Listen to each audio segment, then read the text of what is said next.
Yasmina Khadra, vous écrivez l'Algérie, la chair de notre chair, elle est le pont de l'éternité. Ce livre publié donc avec les photos de Reza, c'est cette Algérie amoureuse que vous aimez. Ben oui, eh bien, on ne peut pas ne pas aimer l'Algérie, vous savez. Partout où je suis allé, j'ai rencontré des gens qui sont restés hantés par Alger, par Constantine, par Oran. Que ce soit au Japon, j'ai rencontré des Japonais qui avaient visité une seule fois l'Algérie et qui n'ont jamais réussi à l'oublier. Aux États-Unis aussi. Donc, Qu'est-ce qui explique ça, Yasmina Khadra? je ne sais pas, je pense que c'est un pays fait pour que les dieux se reposent et se reconstruisent. C'est là où viennent se consolider toutes les espérances. Ouais, c'est un pays magique. Ouais, on voit les photos de Reza, donc Ouais. le grand photographe qui vous Ouais. accompagnait. Vous traversez l'Algérie comme ça? Et c'est surtout lui qui a traversé l'Algérie. On a fait un petit voyage ensemble avec lui, mon épouse et mes deux filles, à Oran, Rio Salado et Tlemcen. Et puis lui, il a continué. J'avais besoin de le laisser seul parce que c'est un homme magique, d'une très grande générosité. C'est un magicien de la photo. Donc j'ai dit, il ne faut pas que je le perturbe. Alors, c'est allé publié donc chez Michel Lafon, il y a ces photos, il y a ces récits surtout, ce sont des récits humains, il y a ces visages, il y a ces paysages, il y a ces lumières algériennes.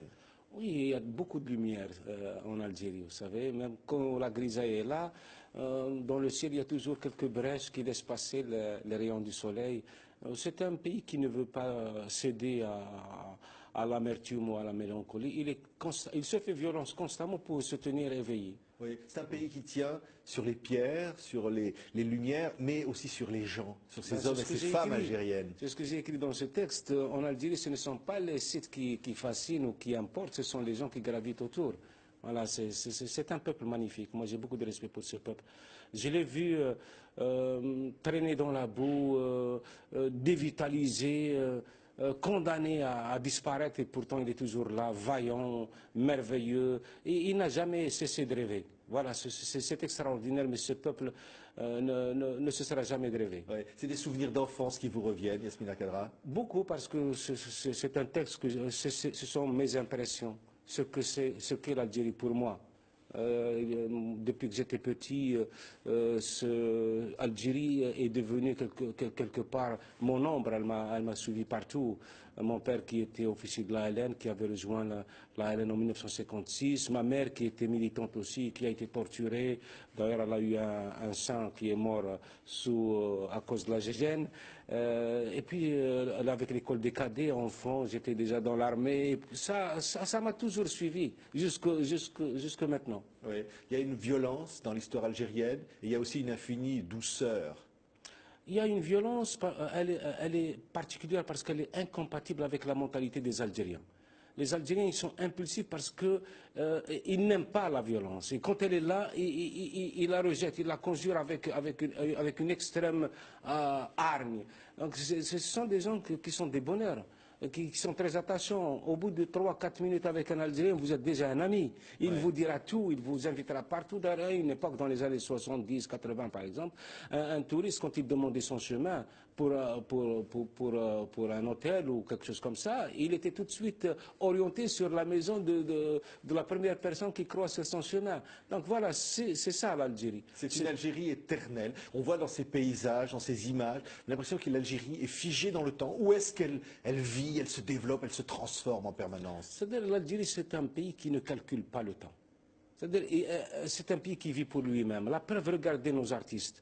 Ils sont sublimes et chaque artiste a sa propre personnalité artistique. Vous regardez nos écrivains. Nous écrivons peut-être sur le même sujet, mais chacun différemment. On est tellement libre que même nos pensées, notre façon d'écrire, notre façon d'aimer reste singulière. Et c'est l'ensemble de ces singularités qui fait justement la magnificence de ce peuple. Alors il y a les villes, évidemment, on se promène dans ce livre entre Alger, Constantine, Oran, Tizi Ouzou. Béjaïa. C'est évidemment, chaque ville est une humanité à elle-même. Hein. Ah oui, oui, il faut que les gens découvrent ce pays s'ils veulent vraiment vivre pleinement leur vie. Oui, c'est vrai. Oui, oui.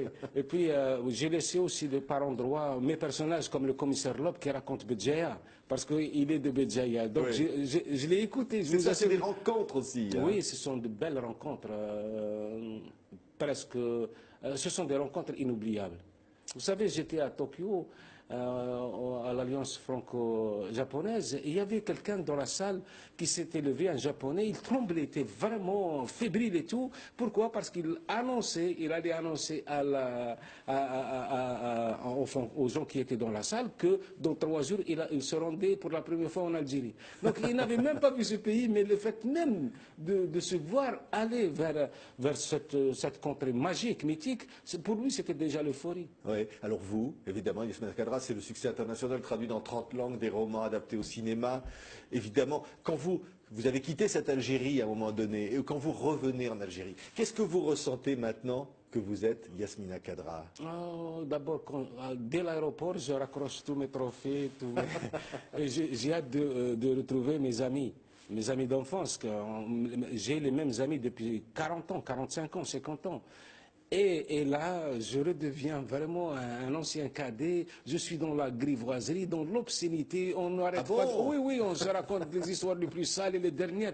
Et on est vulgaire. Et j'adore ça. Parce que c'est dans cette vulgarité que l'on accède à son humilité. C'est une Algérie que vous diriez populaire dans le plus beau sens du terme. Populaire, je dirais que c'est une Algérie plurielle.